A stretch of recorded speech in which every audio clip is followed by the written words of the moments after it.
Hello, this is Alison from Britsend. Today I'm going to be reading from Oliver Twist, one of Charles Dickens's most famous novels. Some of you may be familiar with the story, which is about a poor boy. Maybe you've seen the film or the musical. For those of you who aren't familiar, the story is about Oliver, who lives in a workhouse. He's an orphan. Eventually he makes his way to London and lives and works with a gang of thieves. The story is quite interesting because at the time the poor were treated very badly in that period, so it's a comment on how the poor were treated then. The most famous line in the book is when Oliver asks for more food. He says, "Please sir, I want some more." Okay, so that's where we'll be reading from, that part of the book. Oliver Twist, page 10. "What's your name, boy?" said the gentleman in the high chair. Oliver was frightened at the sight of so many gentlemen, which made him tremble, and the beadle gave him another tap behind, which made him cry, and these two causes made him to answer in a very low and hesitating voice, whereupon a gentleman in a white waistcoat said he was a fool, which was a capital way of raising his spirits and putting him quite at his ease. "Boy," said the gentleman in the high chair, "listen to me. You know you're an orphan, I suppose?" "What's that, sir?" inquired poor Oliver. "The boy is a fool. I thought he was," said the gentleman in the white waistcoat. "Hush," said the gentleman who had been speaking first. "You know you've got no father or mother, and that you were brought up by the parish, don't you?" "Yes, sir," replied Oliver, weeping bitterly. "What are you crying for?" inquired the gentleman in the white waistcoat. And to be sure, it was very extraordinary. What could the boy be crying for? "I hope you say your prayers every night," said another gentleman in a gruff voice, "and pray for the people who feed you and take care of you, like a Christian." "Yes, sir," stammered the boy. The gentleman who spoke last was unconsciously right. It would have been very like a Christian, and a marvellously good Christian too, if Oliver had prayed for the people who fed and took care of him. But he hadn't, because nobody had taught him. "Well, you have come here to be educated and taught a useful trade," said the red-faced gentleman in the high chair.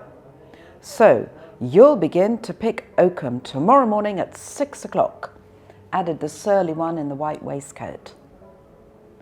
For the combination of both these blessings in the one simple process of picking oakum, Oliver bowed low by the direction of the beadle and was then hurried away to a large ward where, on a rough, hard bed, he sobbed himself to sleep. What a noble illustration of the tender laws of England! They let paupers go to sleep. Poor Oliver! He little thought, as he lay sleeping in happy unconsciousness of all around him, that the board had that very day arrived at a decision which would exercise the most material influence over all his future fortunes. But they had, and this was it. The members of this board were very sage, deep, philosophical men, and when they came to turn their attention to the workhouse, they found out at once what ordinary folks would never have discovered. The poor people like it. It was a regular place of public entertainment for the poorer classes, a tavern where there was nothing to pay, a public breakfast, dinner, tea and supper all the year round, a brick and mortar Elysium, where it was all play and no work. "Oh ho," said the board, looking very knowing. "We are the fellows to set this to rights. We'll stop it all in no time."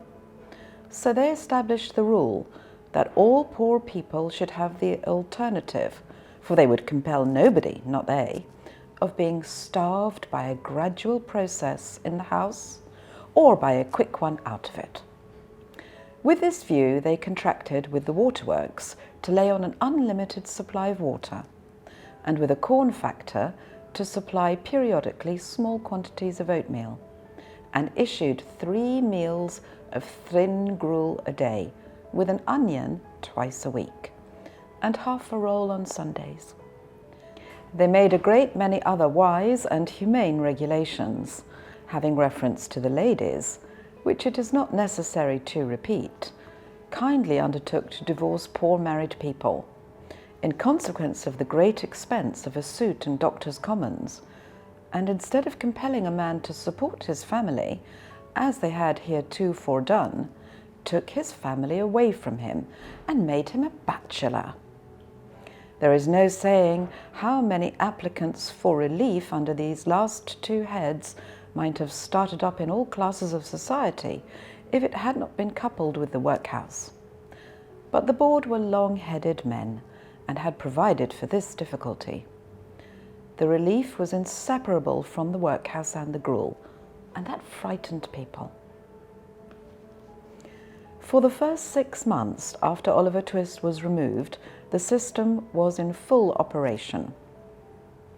It was rather expensive at first, in consequence of the increase in the undertaker's bill and the necessity of taking in the clothes of all the paupers, which fluttered loosely on their wasted, shrunken forms after a week or two of gruel. But the number of workhouse inmates got thin, as well as the paupers, and the board were in ecstasies. The room in which the boys were fed was a large stone hall, with a copper at one end, out of which the master, dressed in an apron for the purpose, assisted by 1 or 2 women, ladled the gruel at meal times. Of this festive composition, each boy had 1 porringer and no more, except on occasions of great public rejoicing, when he had 2 ounces and a quarter of bread besides. The bowls never wanted washing. The boys polished them with their spoons till they shone again.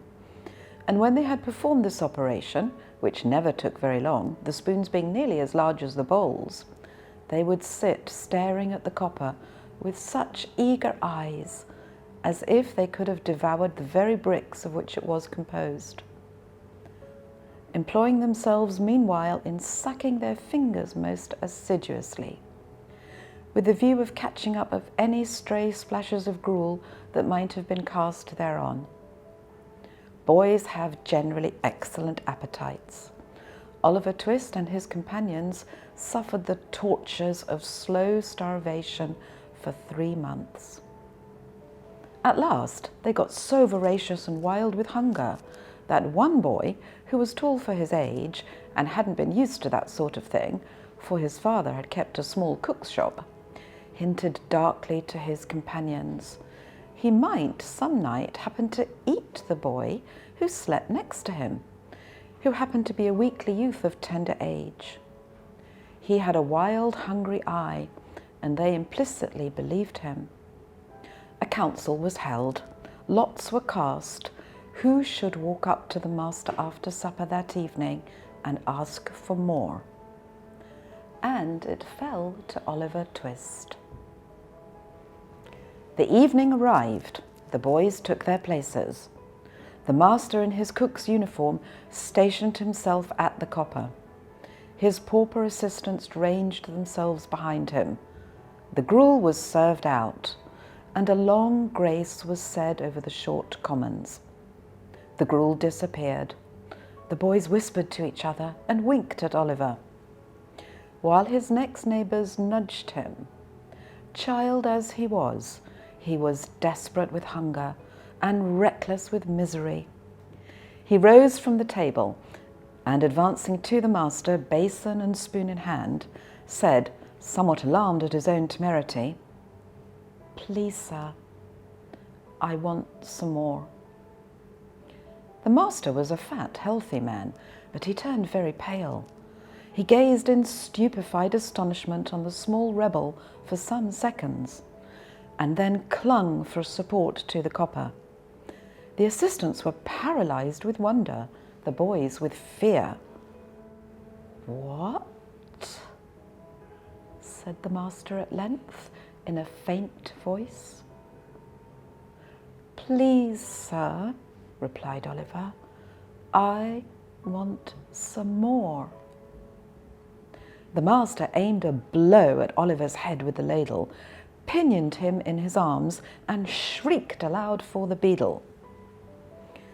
The board was sitting in solemn conclave when Mr. Bumble rushed into the room in great excitement and, addressing the gentleman in the high chair, said, "Mr. Limbkins, I beg your pardon, sir. Oliver Twist has asked for more." There was a general start. Horror was depicted on every countenance. "For more?" said Mr. Limbkins.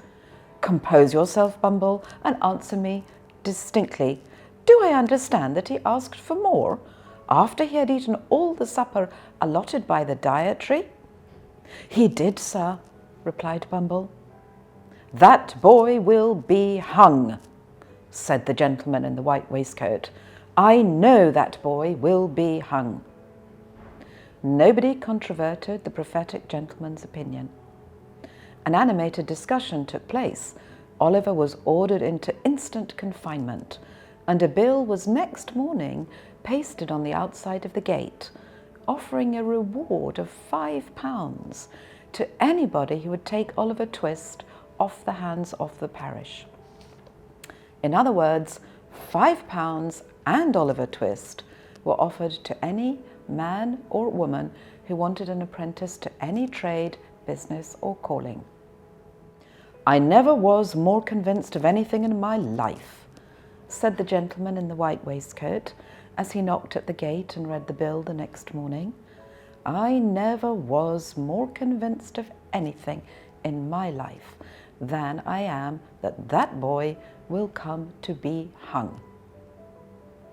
As I purpose to show in the sequel whether the white waistcoated gentleman was right or not, I should perhaps mar the interest of this narrative, supposing it possesses any at all, if I ventured to hint just yet whether the life of Oliver Twist had this violent termination or no. So that was a small excerpt from Oliver Twist. If you enjoyed that, you can go to the Wordsworth website and pick up your very own copy. Or perhaps you can watch the musical. The first one was made in 1938. It's very old, but still pretty good. Or it's on at the theatre here in London. If there are any other books you'd like us to cover, please just let us know in the comments box. So that's all from me. I'll see you next time.